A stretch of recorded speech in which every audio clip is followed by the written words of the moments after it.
Perkenalkan, nama saya Dea Mononutu dan puji Tuhan, tahun 2025 ini saya kembali dipanggil untuk mengikuti kegiatan East Indonesia Youth for Christ atau EIYC. Tahun 2025 adalah tahun yang menantang bagi saya. Selain saya sudah senior di Universitas Kalbat, saya menyusun skripsi, banyak hal juga yang mengganggu pikiran saya yang membuat saya tahun ini banyak overthinking. Saya juga merasa lemah secara sosial, spiritual, dan mental. Saya mulai tidak aktif lagi di kegiatan organisasi pelayanan dan saya mulai malas belajar Alkitab dan berdoa pribadi. Dan beberapa waktu yang lalu ada panitia EIYC yang menghubungi saya untuk menjadi panitia di kegiatan ini. Awalnya saya mau tolak sebenarnya pertama, tapi saya pikir-pikir, berdoa aja dulu. Dan akhirnya jawaban doanya, saya mau ikut, saya akan jadi panitia. Dan setelah beberapa waktu berlalu, singkat cerita, pada hari Kamis yang baru lewat, hari itu paginya saya merasa baik-baik saja. Ada rencana yang akan saya lakukan, saya akan pergi ke satu tempat, tapi semuanya gagal. Hari itu seharusnya kegiatan EIYC dimulai pada sore harinya sampai malam, tapi saya tidak ikut karena hari itu saya mengalami hal yang tidak menyenangkan. Mungkin bagi saudara-saudara ini hal yang biasa saja, tapi bagi saya ini sangat berdampak bagi kesehatan mental saya. Saya mengalami penolakan bukan hanya satu kali tapi 2 kali. Dan itu dilakukan bukan oleh orang-orang yang saya tidak kenal, tapi orang-orang yang saya sangat dekat dan orang-orang yang sangat saya hormati. Dan bisa bayangkan orang-orang itu menolak saya, bahkan saya merasa diusir. Dan hari itu saya merasa bahwa saya ini tidak berharga di mata orang-orang ini. Saya ini I'm nothing begitu. Dan saya hampir berpikir untuk saya pergi saja dari Air Madidi. Saya mau healing di tempat lain, saya tidak mau ikut EIYC. Tapi Tuhan itu baik. Saat itu ada teman saya yang datang, satu orang. Dia bilang, "Kakak, ayo ikut EIYC karena kegiatannya sangat menarik." Awalnya saya berpikir, tidak usah, saya mau pergi ke tempat lain saya mau healing. Tapi pagi-paginya, subuhnya hari Jumat pagi, entah kenapa saya dengar teman saya ini ketuk pintu, dia panggil saya untuk ikut, itu jam 4 lewat, sudah mau jam 5. Dan saat itu saya segera bangun, saya segera ganti baju, mempersiapkan diri dan langsung pergi dengan teman saya. Tanpa saya sadari, saya sudah pergi ke kegiatan EIYC itu. Dan awalnya saya duduk, saya mengikuti kegiatan.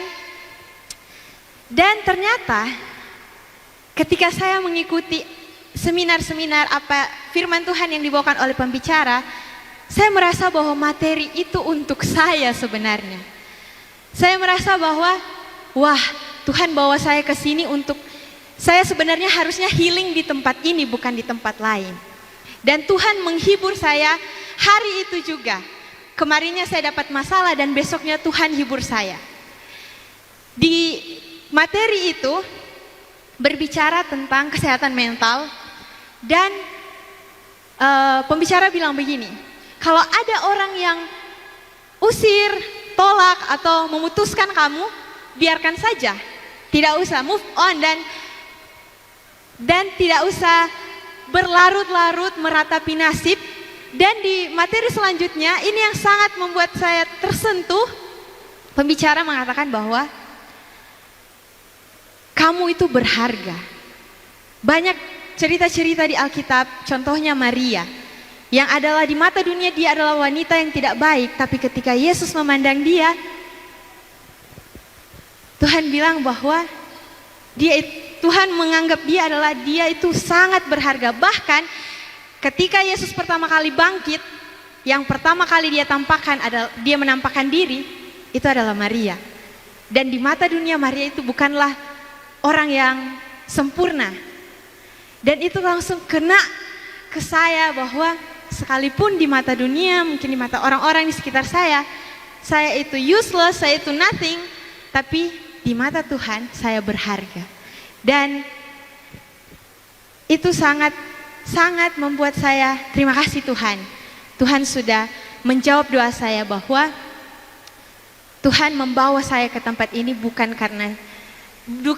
tidak ada alasan, tapi karena ini Tuhan mau sembuhkan saya, Tuhan mau tarik saya, Tuhan mau bilang saya sayang kamu, Tuhan mau bilang kamu itu berharga di mata saya. Dan mungkin bagi saudara-saudara yang saat ini mungkin merasa banyak pergumulan, mungkin ada yang juga mengalami hal yang serupa dengan saya, mungkin ada teman-teman anak-anak muda yang mudah overthinking. Saya mau kasih satu ayat di dalam Matius 10 ayat 29 sampai 31. Bukankah burung pipit dijual 2 ekor seduit, namun seekor pun daripadanya tidak akan jatuh ke bumi di luar kehendak Bapamu. Dan kamu, rambut kepalamu pun terhitung semuanya. Sebab itu janganlah kamu takut, karena kamu lebih berharga daripada banyak burung pipit. Ayat ini mengingatkan saya bahwa saya itu berharga di mata Tuhan. Ada satu ilustrasi yang pembicara bawakan. Dia mengambil sebuah uang 100.000 masih sangat baru. Kemudian dia kucek-kucek uang itu dan dia lempar ke tanah. Dan dia bilang, masih ada yang mau uang itu? Semua langsung bilang mau. Dan itu dia bilang, kita sama seperti uang itu. Walaupun kita sudah banyak melakukan kesalahan, walaupun kita sudah banyak berdosa di hadapan Tuhan, tapi kita tetap berharga di mata Tuhan. Nilai kita tetap sama di mata Tuhan. Jadi saya mau memanggil kita semua untuk jangan menjauh dari Tuhan.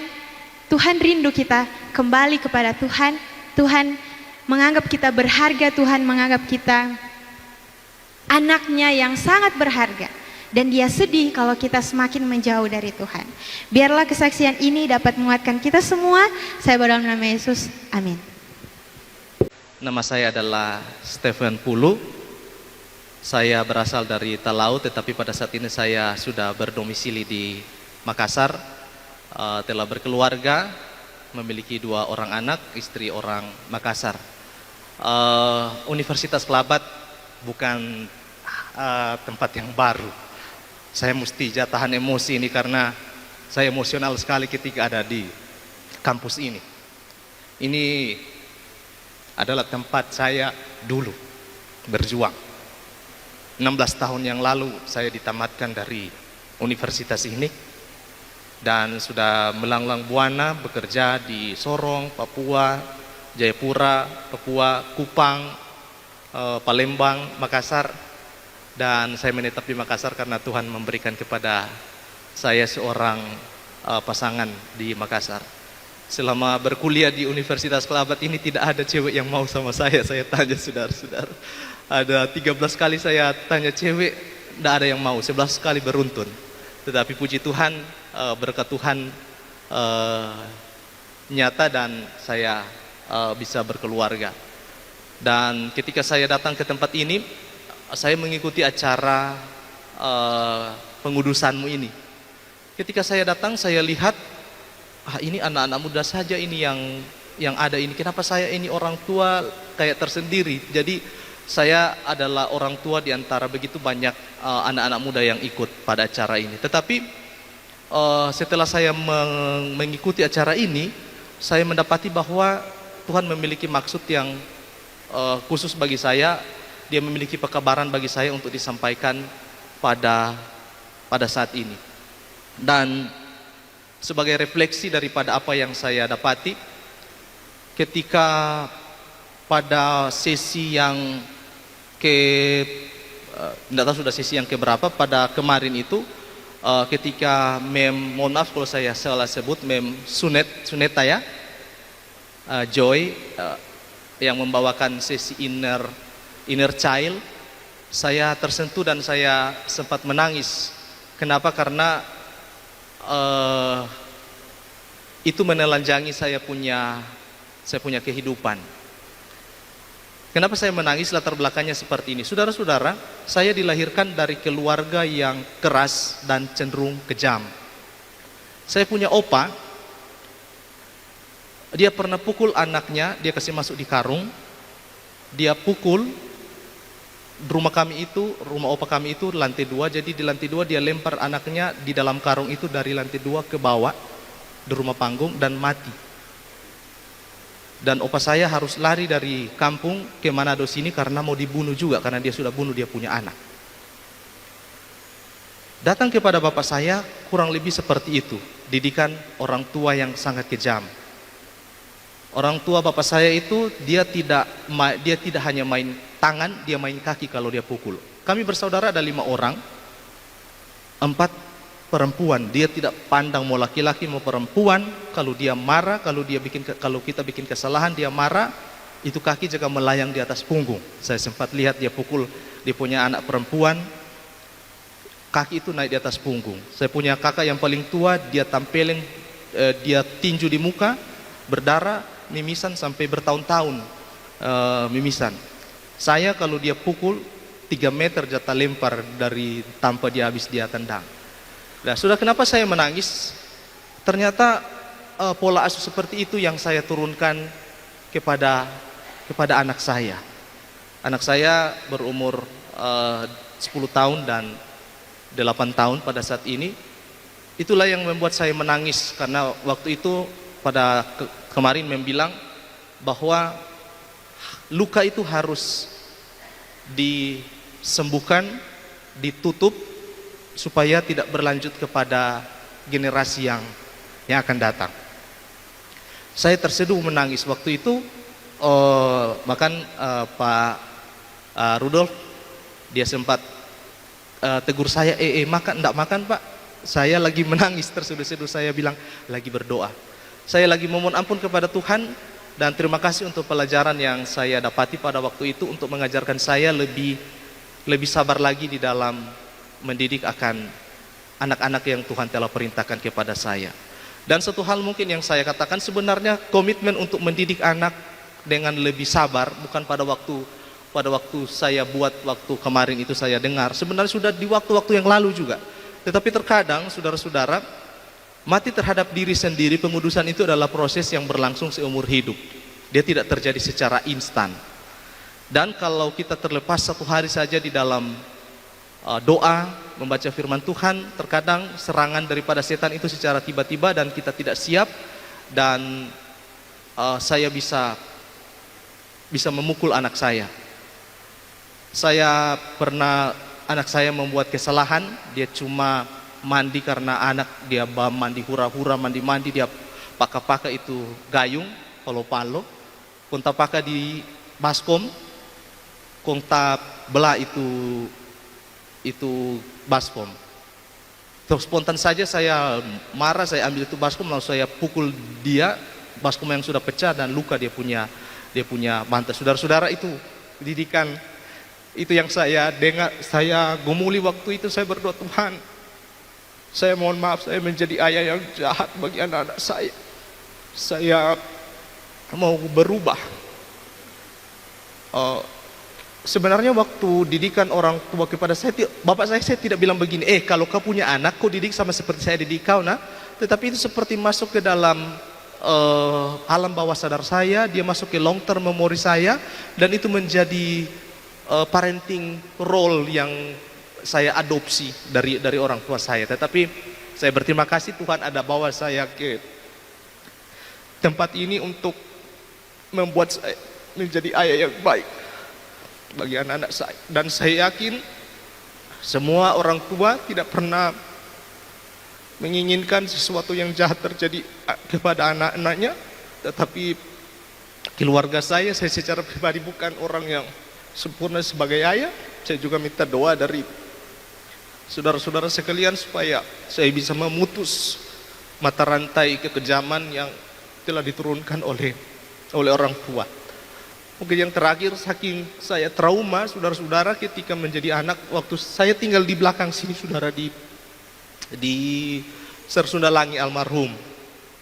Waktu saya ada bikin kesalahan, saya pernah pecahkan mangkok kaca.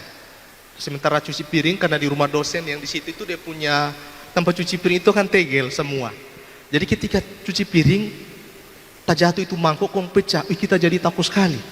Aduh, mau dapat veto, dapat toreba ini. Karena saya mengasosiasikan bahwa Ser dan Mem itu seperti saya punya orang tua sama. Apa yang saya buat? Saya diam-diam, saya lihat tembok itu di belakang itu, saya tidak tahu apa di luar itu. Saya lempar itu pecahan beling itu, saya lempar dari belakang rumah itu lewat tembok itu sampai di sebelah. Di sebelah itu jalan. Dulu masih setapak, sekarang kan sudah jalan aspal. Saudara bayangkan kalau ada orang di sana. Saking saya takut, saya trauma, saya melakukan kesalahan, memecahkan gelas, dan sampai sekarang saya tidak pernah akui sekarang ini di dalam acara ini. Kiranya Tuhan mengampuni dosa saya yang saya lakukan pada waktu itu. Dan saudara-saudara, saya datang ke tempat ini, saya berdoa di belakang. Bagi saya, teman doa itu adalah Betel. Bagi saya, itu adalah rumah bagi saya untuk mencurahkan isi hati kepada Tuhan ketika saya mau mengais masa depan. Saya berdoa di taman doa. Saya punya tempat biasa baca Alkitab dan Roh Nubuat di sini. Kalau siang begini panas, kalau sore dingin di sini Kak. Jadi saya baku rebedeng orang yang jauh pacaran. Kalau kita duluan ya kita pakai ini, kalau kita jaga duduk-duduk, guling-guling, kita baca Roh Nubuat. Saya berdoa di bawah pohon pinus di sana, di taman doa. Saya berdoa di gereja yang dia punya lingkungan itu, di dalam itu adalah tempat saya berdoa. Dan Tuhan memberkati kehidupan saya dengan keluarga. Dan itu yang bisa saya saksikan. Terima kasih telah menerima saya di tempat ini, memberikan kesempatan kepada saya untuk bersaksi. Saya tidak pernah berpikir bahwa saya akan ada di tempat ini untuk bersaksi. Saya pikir saya hanya sebagai partisipan biasa. Tetapi Tuhan memiliki rencana yang lain. Dia memberikan kepada saya kesempatan untuk menikmati berkat Tuhan melalui acara pengudusanmu ini, dan diberikan kesempatan untuk bersaksi. Kiranya apa yang saya sampaikan ini juga bisa menjadi berkat bagi saudara-saudara yang sedang bergumul juga.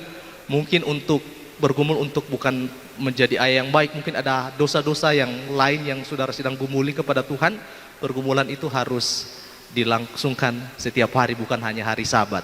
Karena terkadang kita bergumul cuma hari Sabat, tapi so pulang, so makan enak, daging sudah dipuaskan, kita siap untuk memuaskan keinginan daging yang lain. Komitmen tinggallah komitmen, janji tinggallah janji kepada Tuhan. Nanti kita bikin janji lagi minggu depan, tetapi di dalam 6 hari pekerjaan kita lupa bahwa kita telah membuat satu keputusan komitmen kepada Tuhan. Tetapi marilah pengudusan itu terjadi di dalam setiap hari, supaya setiap hari kita mencerminkan akan tabiat Kristus di dalam kehidupan kita. Ini yang saya bisa sampaikan. Terima kasih, Tuhan Yesus memberkati.